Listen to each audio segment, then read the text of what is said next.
আসসালামু আলাইকুম, welcome to my channel it's Taslima lifestyle. আশা করি আপনারা সকল ভালো আছেন। আলহামদুলিল্লাহ আমিও ভালো আছি। আজকে বানাইমু বুনা খিচুড়ি।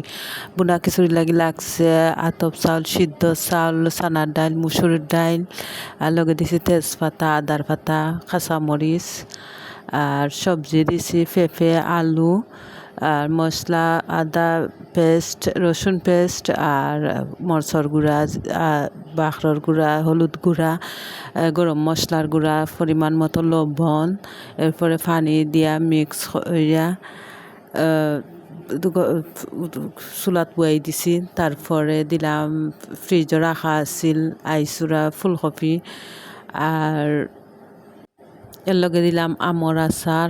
দেওয়ার পরে গুটাগুটি করলাম, সকল তারে এখানে মিলাইছি। মিলানির পরে একটা দাগনি দিচ্ছি, দাগনির মাঝে দিচ্ছি শুকনা মরিচ, পেঁয়াজ দিয়া খিচুড়িটারে একটু লাড়ার পরে আমার খিচুড়ি রেডি হয়ে গেছে।